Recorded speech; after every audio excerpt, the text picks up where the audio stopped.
Good morning. Welcome to Wednesdays with Willa. I am your host, Willa White, and this is my weekly podcast show that airs on Wednesday mornings at 10 a.m. Eastern on my Facebook page, Willa White Medium.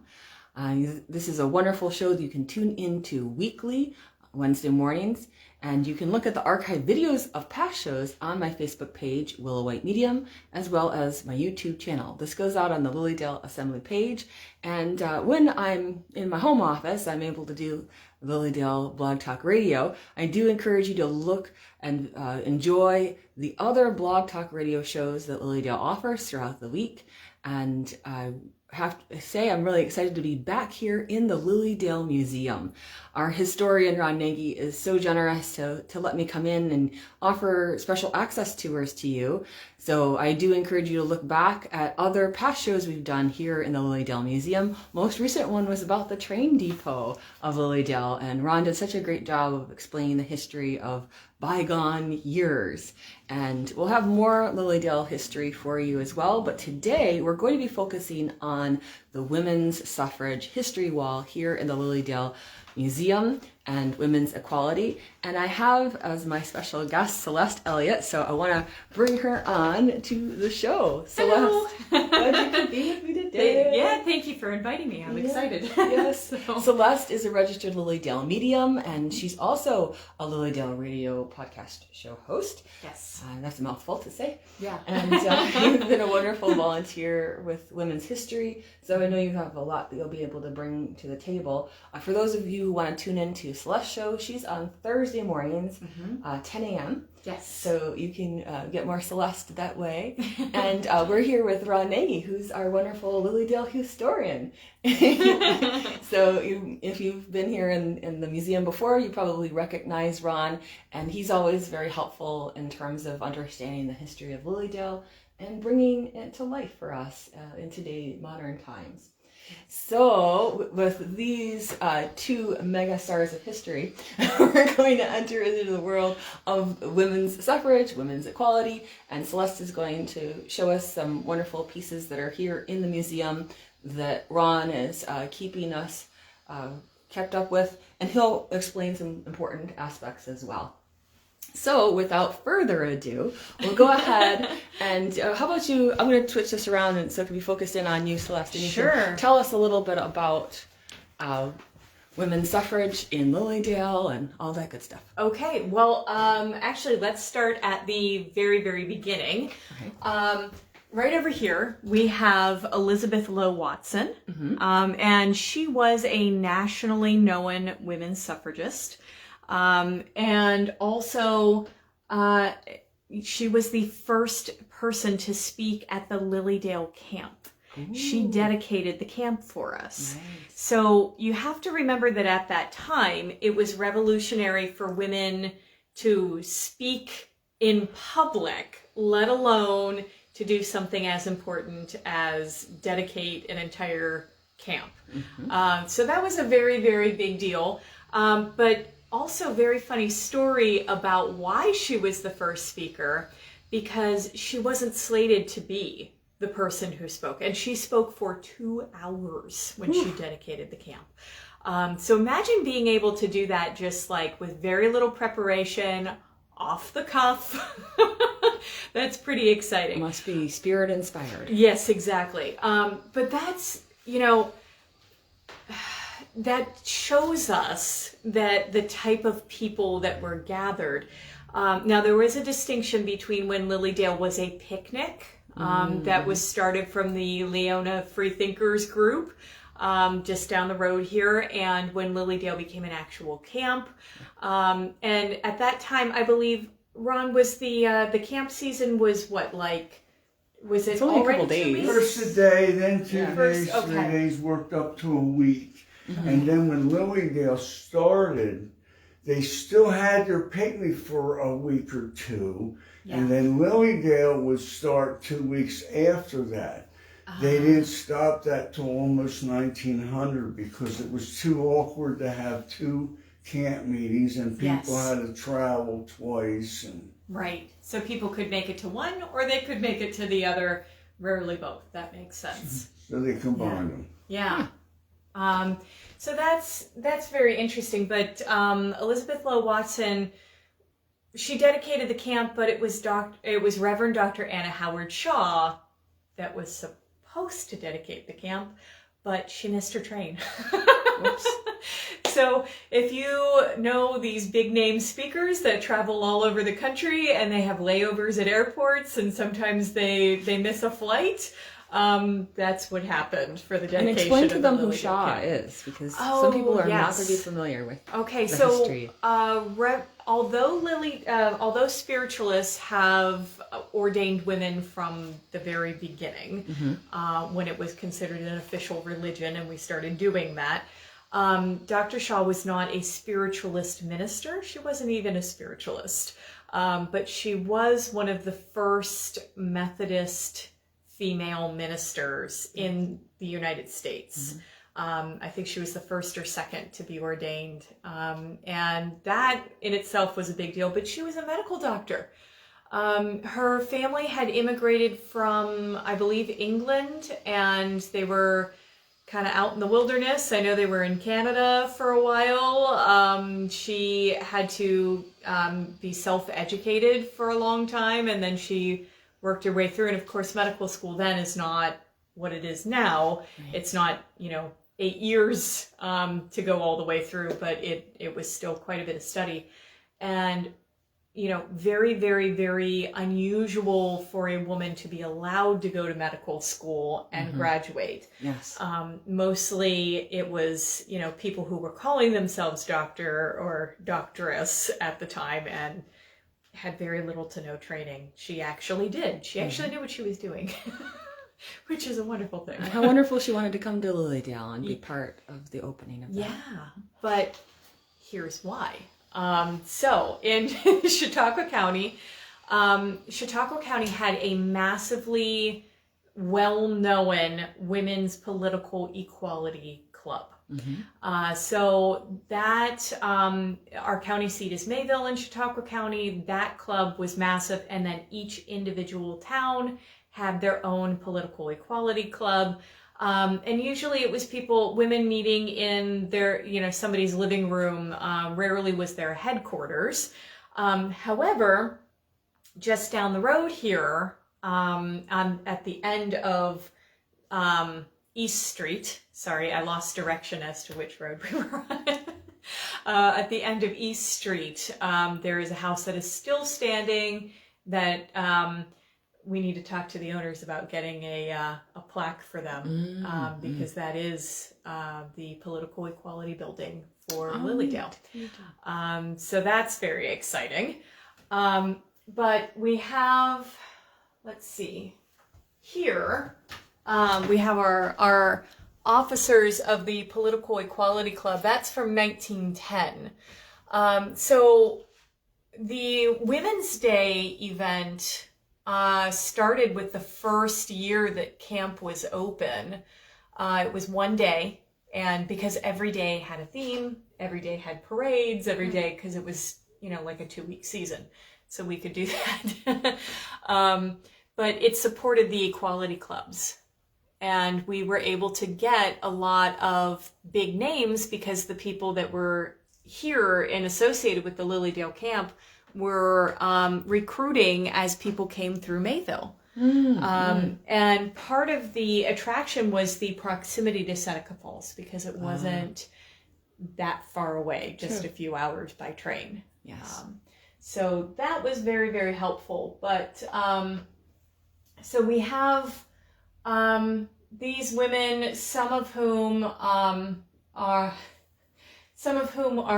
were known on the national stage, but they were very, very important to the camp. And these women were sort of the mothers of the camp. They were the ones who were doing all of the behind the scenes work, the fundraising, and organizing things so that the mediums could do their work and the healers could do their work. And a lot of them were involved even in the volunteer fire department at that time. I know, when was the first street fire, Ron? Do you remember? Almost 1901. 1901. So, I mean, it's feasible that some of these women were the ones who, because the men came with buckets of water, and the women came with dampened rugs, and took care of that, and got up on the ladders and helped put out the fires. Otherwise, the whole camp would be gone. Would have been toast. Yeah. So the men got the horses and pulled the houses off the foundations so that it didn't take out the whole street, but pretty close. So now, let's see, who do we go to next? How about Mrs. Colby? Oh, you want to talk about Lucretia Mott? Yes. Lucretia Mott, also not a spiritualist, but she was a Quaker lady, and internationally known, really. She spoke in Lilydale several times, and yeah, she was not a member of our Equality Club, but she did speak during Women's Day. And I like what it says. It says truth for authority, not authority for truth. Exactly. That's yeah. Interesting. So, and that's very much in line with spiritualism coming out of the New Thought movement. Mm-hmm. Parts of it. Yes, parts of it, exactly. Because it wasn't supposed to be about dogma, and of course we consider spiritualism non-dogmatic. Yes. So it was supposed to be that you were a good person because you were trying to be a good person, not because somebody was telling you you are tethered by these rules. Did you have something else you wanted to share about Lucretia Mott? No. No? Covered it all. Okay. He knows a lot more about her than I do, so I should have. Oh yeah, tell us about this, Ron. Yeah, please. Go ahead. This is a good point for you to tell us about the things in this section of the case. Yes. The first meeting here was on Cottage Row, at 12 Cottage Row. It was a meeting in a tent, and you can see Mrs. Skidmore in the front there. She's holding up the 2 stars for Nevada. Yeah. And on one side are the women. Susan Anthony is in the middle of those people there. And there's some other important people. On the left side was a band. And the camp's favorite mascot, the dog. Yes. Yeah. They settled in after a parade. Yeah. With the drum and the Now instruments. Was that tent, that was where, over by, you said Cottage Row. That Cottage was Row, where next to where the NSAC building is, to the left of it. Yeah. Okay. So there would have been like a little platform there, and the tent, so somebody could stand on the little platform and speak. In case of rain, everybody else would get wet, but the speaker would be sort of covered. They're doing the work. Yeah, that too. While we're in here, Ron, do you want to explain about the periodicals? The Suffragist magazine that was printed in Dunkirk by Mrs. Was that the box? There's a marker on Washington Street today where she lived, but that's where that was printed at. It was a suffrage magazine. So yeah, Dunkirk's very close to Lilydale. For those who aren't familiar with the geography around here, I'm sure that especially because it says weekly organ. Weekly organ of the Congressional Union for Women's Suffrage. Yeah, and there were an odd term, organ. There were 2 different parties, political parties, because there were 2 different ways that women were trying to get the vote. One was state by state, which is how we eventually got it, and the other was just trying to push through, kind of like the ERA today, or the ERA then, after in 1920. So yeah, that was that.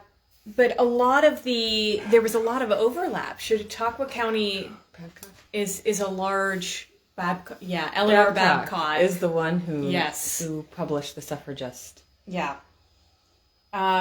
Evelina Bach and her husband did the Sunflower newspaper for Lilydale. Yes, and that was out of the little pagoda building. And just so you can see that lovely woman, Evelina Bach.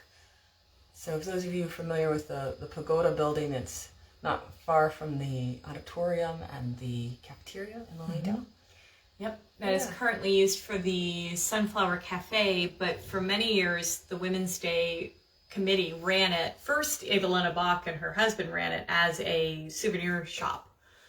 And then it sold, it was just like knickknacks and candy bars and things for many years. Sure. That was the fundraiser for the Women's Day and for various places around Lilydale, clubs, because there's always volunteer things here.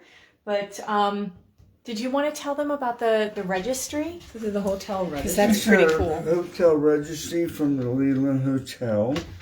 And on August 5th, Susan Anthony signed in. Her sister signed in, and they had their child. Her sister had a child with them. And just to kind of tell you very much about the ties to Lilydale that the Anthony family had, Ron, you were telling us that... And Susan Anthony's second cousin lived on 3rd Street. She was the oldest spiritualist. Now, she was a spiritualist. Yes, she was. She was the oldest spiritualist in the organization at the time. That's fascinating. Yeah. Because Susan B. was not just here once or twice. She was here, that we know of. She spoke at least 6 times, but... this is the picture of Susan B. Anthony. That's here in the museum. Yes. She actually served on the Lilydale platform. It says the years, 1891, 92, 93, 94, 1903, 1905. She was scheduled for 1906, but died before. And she came, she spoke first at the Chautauqua Institute. And then when she knew that they were going to turn her away for her second engagement, Mrs. Skidmore, who was the mother of the Lilydale camp, and a big part of the suffrage movement in Chautauqua County, but also nationally, went over to Mayville and said, hey, why don't you guys come to Lilydale? And there was great fanfare, and we rolled out the red carpet for them. And do you remember what year that would have been? Would that have been that 91? Would have been 1891. Okay. Yeah, that would have been her first visit. But then after that, they had, there was a peace conference here. Then there were 3,000 people at the peace conference. And so there's all this documentation from the Dunkirk Observer and Buffalo News and the suffragist newspapers, where Susan B. talks about the fanfare and the how many people were there and how it was decorated beautifully with the purple, white, and gold, which were the suffragist colors, or American suffragist colors anyway. Now you have some neat stories about Susan B. Anthony, just from her history alone. Yes. Well, she, the Women's Day event, the current incarnation, because there's been multiple, we did a film a few years ago, so we studied her pretty extensively because she's featured in the documentary. So for those of you who are interested, you can, we're trying to show it frequently, and we're trying to get it and distribution. And the title of that is The Spirit Rooms of Lilydale. Yes. For anybody who wants to know. Yes. And then from time to time, you'll see that posted, the opportunity to view that on the Lilydale Assembly Facebook page. So stay tuned, like and share and follow and subscribe and all those good things so that you can stay abreast of that opportunity that will come your way maybe in a few months. Yes, exactly. We do try to get it out as much as possible. Yes. But yeah, it was, they actually formed what is now the National Organization of Women, was Susan B's political party that she formed with her cohorts, her best friends, and they signed the declaration for it here in Lilydale. And the first dollar that they raised for the party was given by a male resident of Lilydale. But we don't know his name.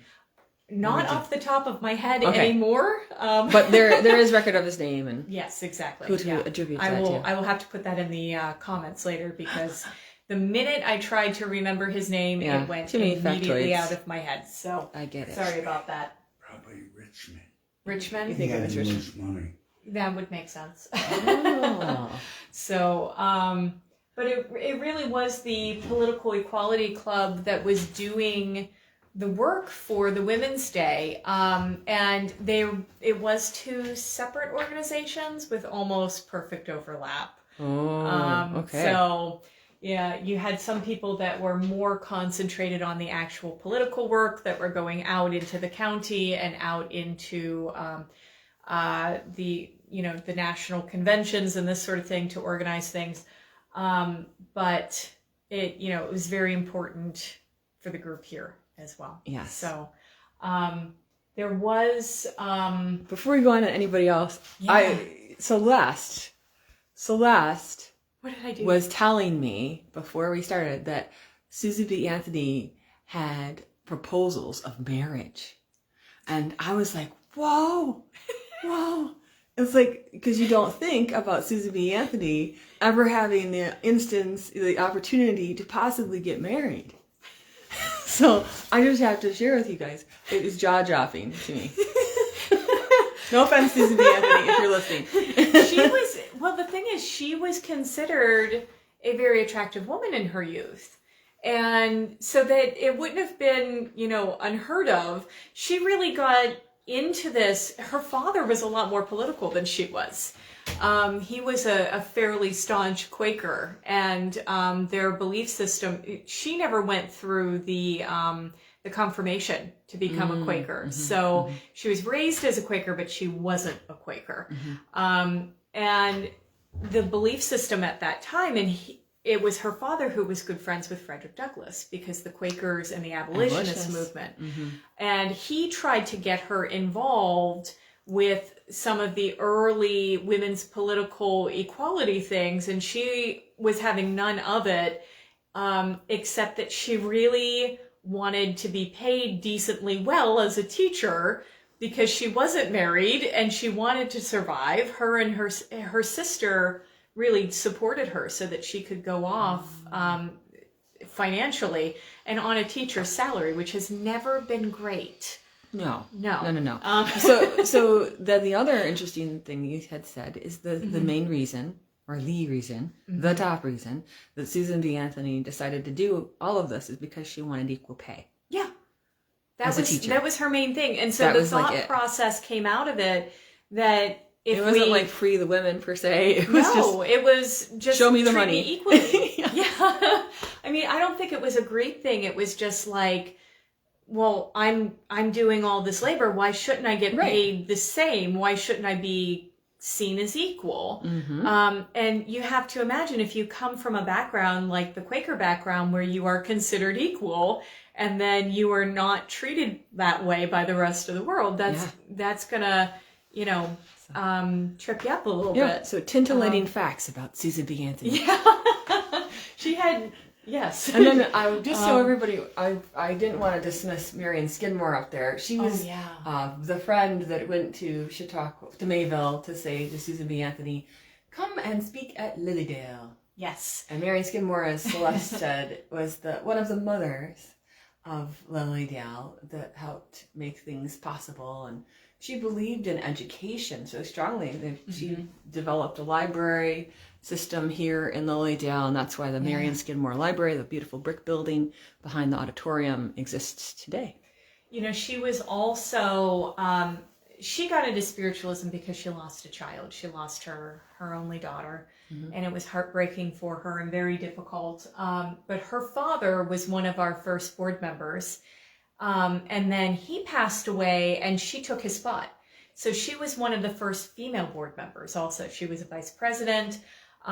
She was not our first female president, but she was later on one of our presidents, our board presidents.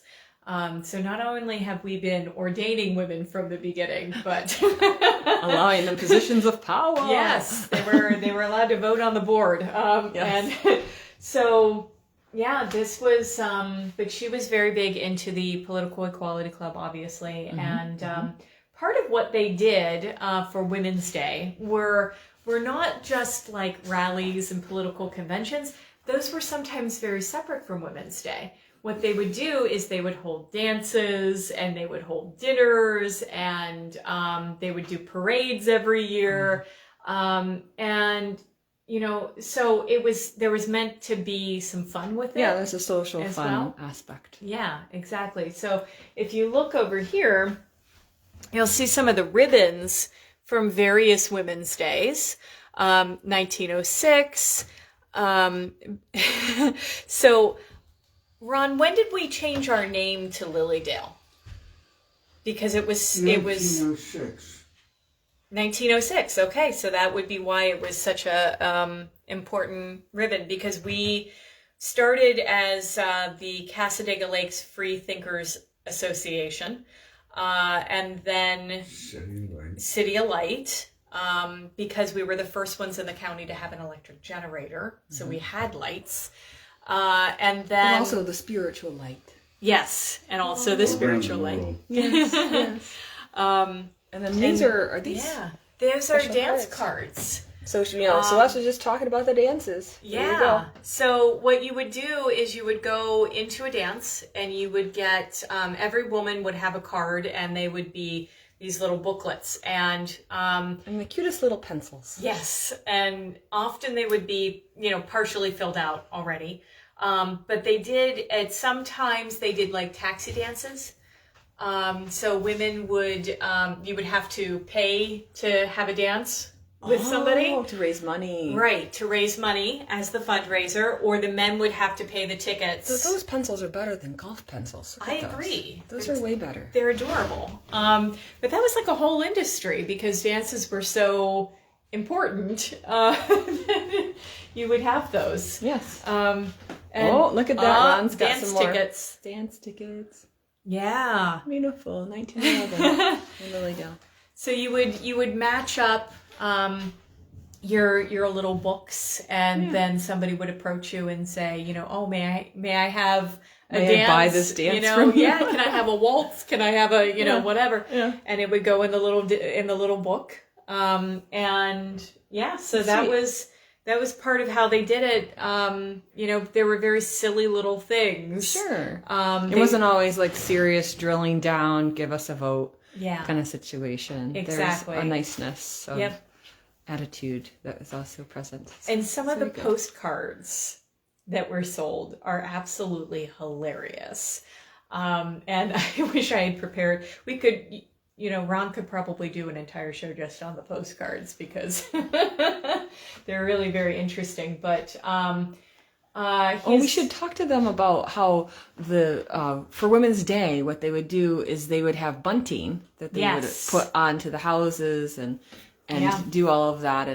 And so, for instance, even though this one is talking about Marion Skidmore inviting the suffragists to convene in Lilydale in 1887, which is before the 1891 of Susan B. Anthony serving on the Lilydale platform, just as a historical date note. So in she was going to Chautauqua Institution, which is a camp that's on the Chautauqua Lake, and It says that even in her autobiography, Susan B. Anthony was talking about how people came from near and far, and they made a big deal about Women's Day. But they used the red, white, and blue, but that became what colors? Purple, white, and gold. Yes, so that was the color of the bunting. And so if you're here in Lilydale during summer around Women's Day, you may see this kind of bunting on people's houses today. Yes, and the Women's Day used to sell that. We bought about 500 of those and then sold out. So a lot of people took them home, which is a good thing. We want our bunting. Yes, because we were leading up to the 2020 100th year anniversary of women's right to vote, which came a year early in New York State. We had the right to vote in the state before we did nationally. So lots to celebrate with that. But Ron, did you want to tell us about some of the handbooks? The handbooks in the case here. Yep, Ron's on it. Oh, they made a handbook for a cookbook, and they had a song book. They were money makers. Well, isn't that interesting? So you have votes for women at your service for preparedness in the home. Is that? It's just a fascinating thing. You know, they understand that they're going to be homemakers, but they're going to have the vote. Yes. See, they would be homemakers, plus outstanding women voices for the movement. Yes. Well, tell us about some of those other things. Do you need to scoodle in there? I know, he's going to scoodle into the section there. And there's a picture of a young Susan Anthony. That is actually a postcard. This is the one here. Here she is. Thin, trim, and beautiful. Then there's different pamphlets on the campaign that they had, the first convention, and their like a program. And then they had a rebuttal to that. Like all the minutes that were taken is in the next book there. And that is a copy of one of the, there's a year on there, I can't read it. 1891, Women's Day. 1891, so that's a copy of the first time she was here. And under there is an unknown. History in minutes.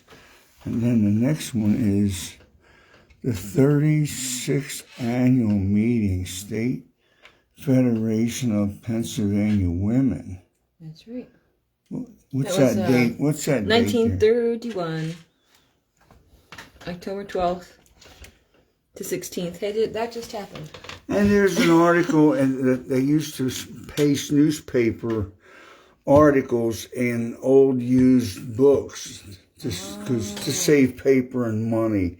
And that's the article where Susan Anthony, it says she was a vegetarian, and it said how she carried her weight and how many times she was proposed to for marriage. And it's an interesting article. It's funny in places.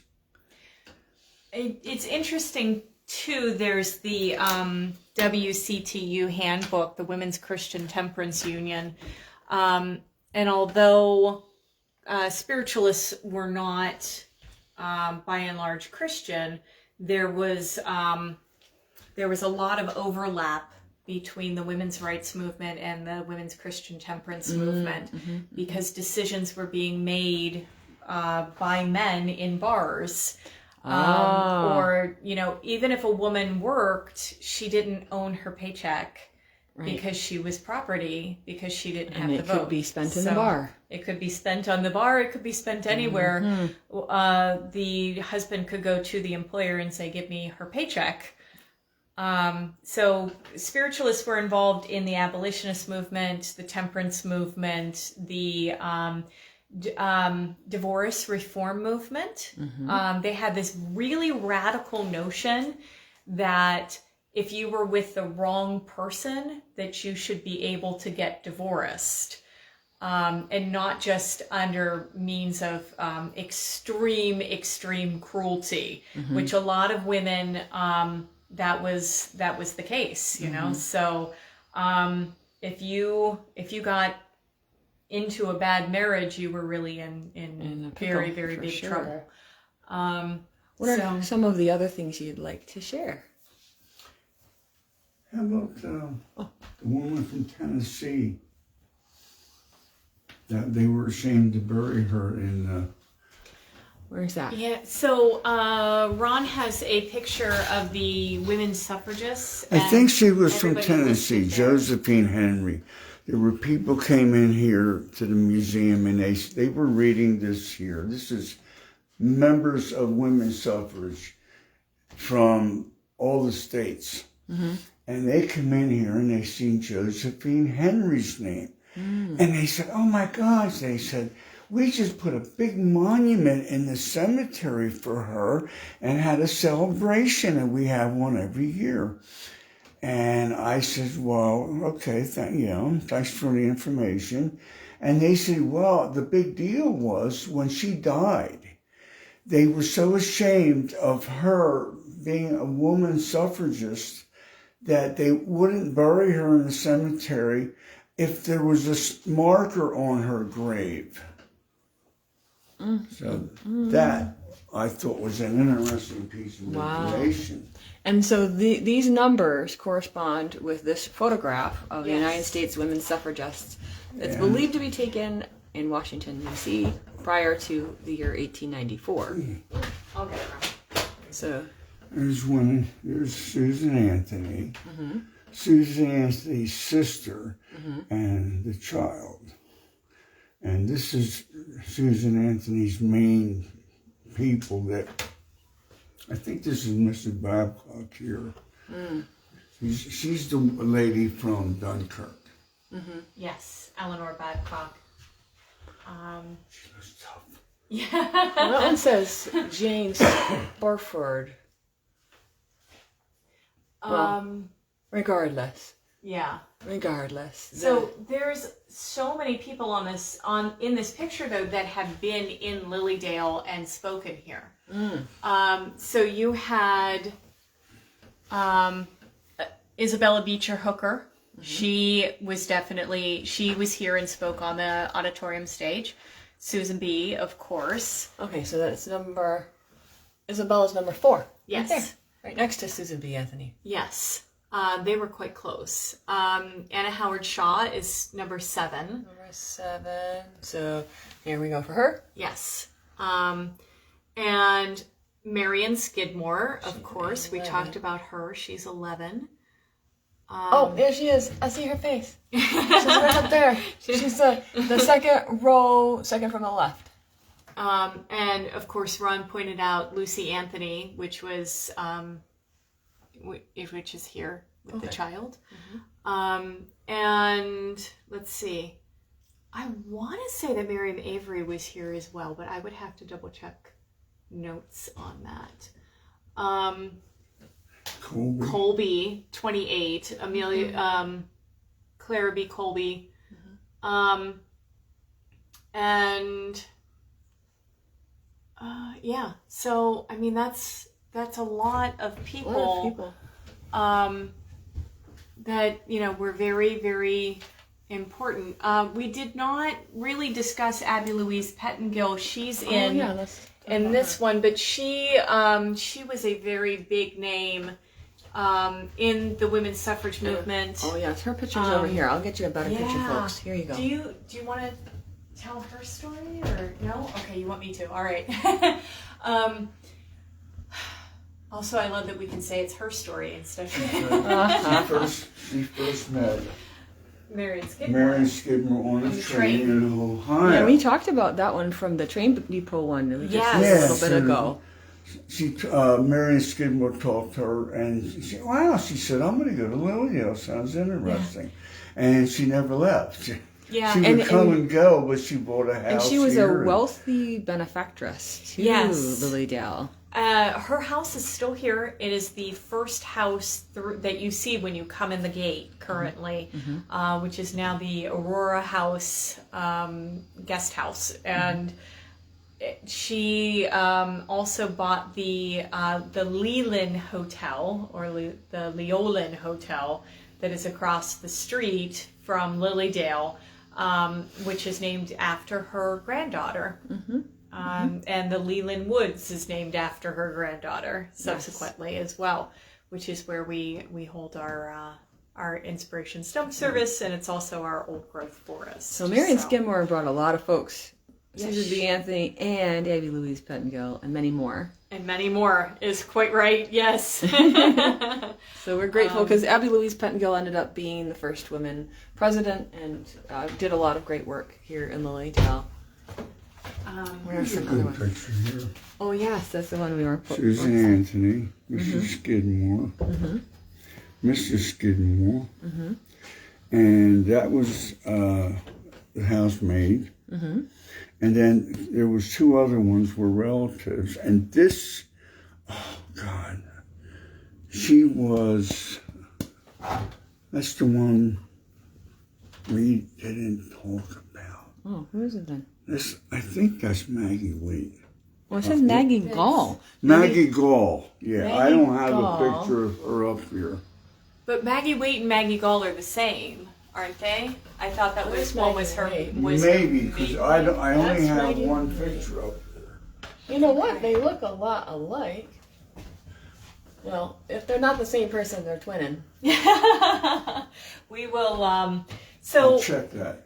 Now in this picture, because we have Susan B, and then we have Matilda Gage Jocelyn, who was actually, and anybody who is in the Syracuse area, the Matilda Jocelyn Gage Center is fantastic. And I would highly recommend going and checking that out. She was a prolific writer. Her son-in-law, oh, by the way, she was a spiritualist. Her son-in-law wrote The Wizard of Oz. Ooh, fun. So, you know. Was that Frank Baum? Yeah. Frank Baum, yeah. So her biographies are pretty amazing, but she did a lot of writing and speeches all over the country, and Susan B. did get a lot of credit for some of those because Susan was not a writer herself. She was a speaker. She was somebody who had a wonderful voice and, you know, used it for the cause. For the cause, exactly. But Matilda Jocelyn Gage, who you can see here, and Elizabeth Cady Stanton, who is also, she wrote the Women's Bible. And that got her written out of history.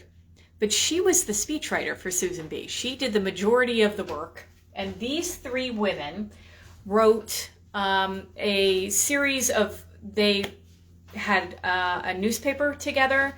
They founded the political party together here in Lilydale. They wrote a encyclopedia of women's history. As it was happening, they were writing it, and you know, they were taking the newspaper articles from all over the country, and they were including speeches and different things and piling it together. And after these two ladies passed, Susan B.'s family basically, you know, as Susan B. was getting older, and people from the movement, if they kind of went slightly off course in some way, were getting written out of history. Now you will see these editions out with just Susan B.'s name on it, but originally it was Matilda Jocelyn Gage, it was Abby Louise Pettengill, it was, you know, Elizabeth Cady Stanton, Anna Shaw. Yeah. Look how young. So, you know, these were people who spent their entire lives really pushing for something that they believed in. And it was the devotion to the cause that was important to them. So, you know, I always have to remember when I look at old photos is that these people aren't just mean. That they probably were natural smilers among them. That's what I always have to remember. Yeah. Well, and because you have to understand, too, that coming from the European tradition of portrait painting, I actually have degrees in photography, and I thought right up until recently that the reason that people weren't smiling in photos was because of the film speed. Yeah, that's what and how long people had to, you know, and there were actual braces and things that were built. And then I very recently stumbled on some portraits of Native Americans from various parts of the country that were not the work by Curtis that everybody knows, but other photographers and indigenous photographers specifically that were playing around with the technique. And they're all smiling because nobody told them they couldn't. Right. Which but I these think people is were told fantastic. they couldn't. Yes, absolutely. They went with the very solemn, you know, painting look. But yeah, I think I'm a smiling suffragette. You can see her smiling a little bit. I'm a smiling equality person. You can see the corners of her mouth, you know. But a lot of these people were known as having sharp wit and being very very funny and very kind and very, you know, generous because they were supporting each other and supporting communities. Right. And you know, so that was a big deal, you know. And part of the reason that so many ordinary women were involved was because if you didn't own yourself and you weren't allowed to work, and if you were allowed to work, you weren't allowed a decent wage, what happened to you if something happened to your spouse? Exactly. What happened to your kids? You didn't even own your kids. So you would lose custody.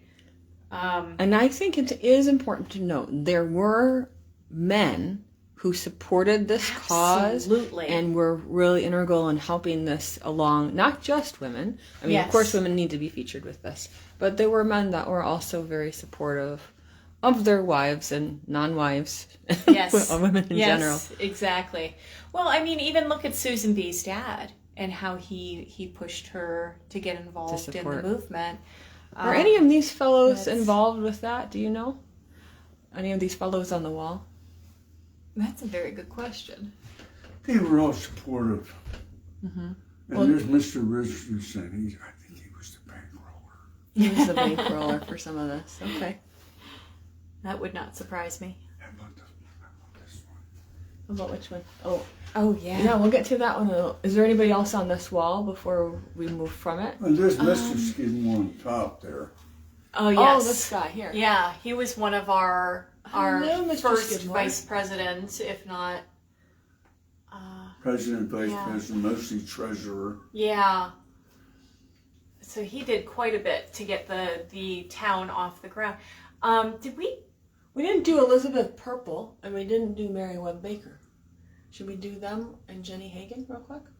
Yeah. Ron, do you want to talk about Purple? Do we know about Purple? Elizabeth Purple came down from, she was one of the first full-time residents. She came down from Leona, and she bought what was John White's previous house, the last house on the bottom of 2nd Street on the left. And her husband supported women's suffrage, and her husband was the maintenance guy that scraped all the streets with snow and flattened the dirt out when it was gushy. We need those people. Yes, very much so. Jenny Hagen was a nationalist teacher and lecturer, a trance lecturer. She traveled all over the country. She ended up and she was a reverend also. She ended up in Texas, and there she started a women's suffrage magazine newspaper. And there was, I hear, a whole room full of women with typewriters, and they would be typing all these papers up instead of doing this typesetting. They would type them. Yeah. It was before the Xerox, before the mimeograph, all of that. So, she died a lot, Joel. Yeah. Oh, really? She was going to a wedding in I think Nevada, and she nicked her knee on the side of a chair in a train. And by the time she got to Nevada, it was really bad. She couldn't stand. She had a high fever, and she died up there. So it progressed to that point. Yeah, I've done a lot of research on her. So I'm imagining, as you're talking about this huge typing pool of ladies that are trying to keep that going. Anything else about Jenny Hagen? And is there anything from Mary Webb Baker? She's the reason why I came here. Oh, really? Yeah. I came here as a visitor, Jenny and Hagen? she has that look You about mean the one her. in Like the she's, Assembly Hall? There's one in the Assembly Hall. Well, that's the same one. I Yeah. copied it. Mm-hmm. It looks like she's staring right through you. Like she wants does have that ability. Like she wants to tell you something. Mm-hmm. So she spoke to you that day. She was, as a young child, she was only like 15 when she went into trance. And she would give lectures on subjects she had no idea what she was talking about. Very cool. She did that all her life, but she died when she was only 42. Is there anything from Mary Webb Baker before we go on? Mary Webb Baker wrote for the Sunflower newspaper. Yes. And I have her up there because she's was also my neighbor who used my front bedroom because her house was always full of her family and guests. Oh, so she had to be. She made it on the wall. I need a place to sleep. I gave up my bed. Well, that is the joy of living in a place where you get a lot of visitors. So I have her picture on the wall in the room that she stayed in. Oh, nice. So I know we have a few other things. You wanted to share about the airfield real quick, and then we should finish up with a few more things. These three women are very interesting. They were later, right before they had the women's suffrage bill passed. Mm-hmm. But they were from Long Island. They would pay a guy to fly this tri-wing airplane, and they would fly up and down Long Island. And when they came across a big town, they would throw these pamphlets all over the town. And the police knew who they were. Well, they're litter bugs. Yeah. The police would know who they were. They knew where they took off from. They knew where they landed. And they knew the girls knew they were going to be arrested when they landed. So they had their bail money for the pilot. And everybody packed a little suitcase because they know the women prepping for jail. The women refused to pay bail. They wanted to stay in jail to make a statement. Well, did anyone from Louisville go to jail for part of the women's suffrage movement? I'm sure, but I don't have knowledge of that. I would like to find out. That's a fascinating question. And this is how research goes. We're in the Mayville prison system. Can you locate them? Well, and that is something to be looked into, is to take the names and cross-reference that, because I just gave somebody another job. They had login books for the county jail. There's login books that may be in the courthouse in the basement. I'll see Michelle Henry and see if she has them. Okay, sounds good. What we didn't talk about here is that this is the Assembly Hall. Michelle Henry. This is the Assembly Hall all decked out. Yes. In Women's Day. That was the Women's Congress, I should say. The Women's Congress. There was one time where there were 7,000 people. I believe it was the Peace Conference that there was 3, and that's the photo above the one that you're showing now. Mm-hmm. But I mean, our auditorium currently holds 1,000 people, so you can imagine that there was a lot of spillage. People at the windows and out in the yard, and this was before PA systems. Right.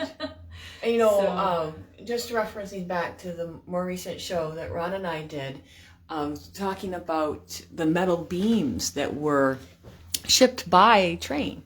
Yes. For the auditorium building. So when Ron was referencing, right, Ron, those big metal beams, you can see them in the photograph here. Very, just as a cool note. Very high. It's the bigger ones, I think it was. They didn't have every one. They skipped some.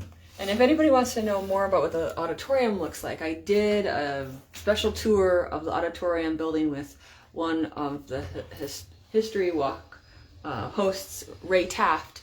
So if you ever want to see the inside of the building, just search in among my videos and you'll see the auditorium building as it used to be, as it is now, I should say. And then these are what it used to be with all those chairs and stages and whatnot. Nice.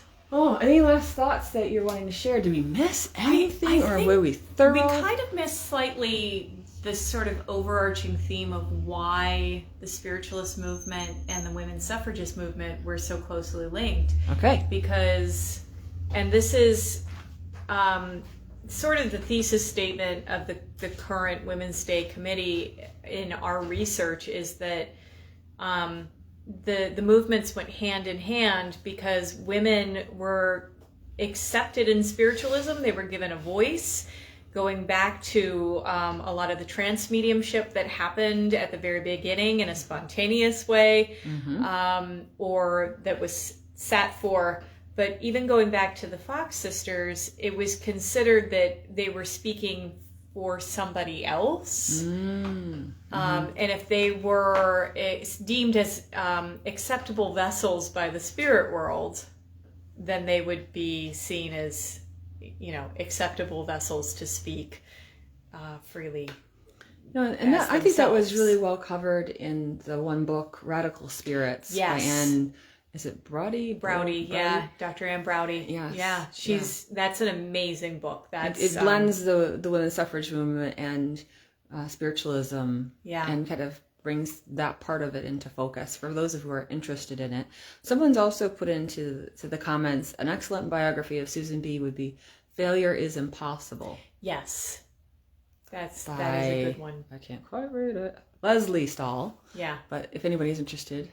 And if you have any other reference materials that you would recommend for folks at this time, I know the women's committee that you're on is always constantly researching, so maybe they should just wait for you all.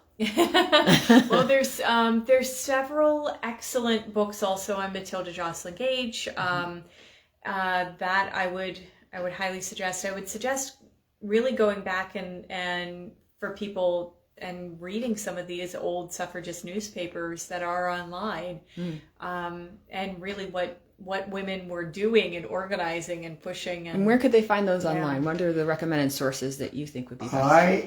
Ron's got to say. IAPSOP.org may have them on there. There's and all the old spiritualist repeat it for everybody a second time. IAPSOP. All the old spiritualist newspapers are on there. Yes. They may have included those. Yeah, okay. A lot of them did. So beautiful. But yeah, the sunflower specifically, which of course originated in Lilydale, there were at least 20 spiritualist papers at certain points in the U.S. And that was, but that was a big one. That was, and it lasted a lot longer than many of them. So those speakers would be covered in there. I see someone's put in the comments, Other Powers by Barbara Goldsmith. It features Victoria Woodhull. Did Victoria Woodhull ever come to Lilydale? No. That's a no. She went to England before we started. She went to England. Yeah. That would do Victoria Woodhull was radical even by today's standards. But when I talked about the spiritualists being involved in the divorce reform movement, she was a big part of that. Because she herself was divorced. Right, she pushed for that. So, you have to think about how many of the female mediums were, that was, they weren't making a lot of money, but they were able to sustain themselves, or they had people that were sponsoring them so that they weren't charging for readings, but they were, they had housing Yes. clothes and whatnot. And, very important. But the ones that, I mean, sometimes their family would say, okay, well, they have a talent, so we're going to marry them off to this guy, and this guy is going to manage their career. Right. And then they would end up completely broke.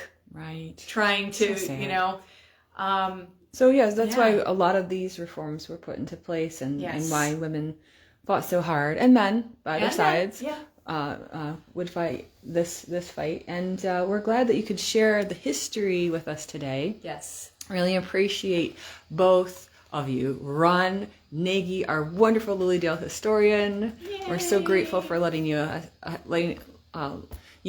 in here today and sharing your knowledge, and to Celeste Elliott, who is our wonderful women's representative person, women's history, to explain the women's suffrage history wall to us. And you can always come to Lilydale to visit the Lilydale Museum yourself. This is something that is open during the summer season. You will find our wonderful Ron Nagy there in the summer. And then for the off season, are you going to do any more weekends that you'll have the museum open? Off and on. Off and on. If the weather's good.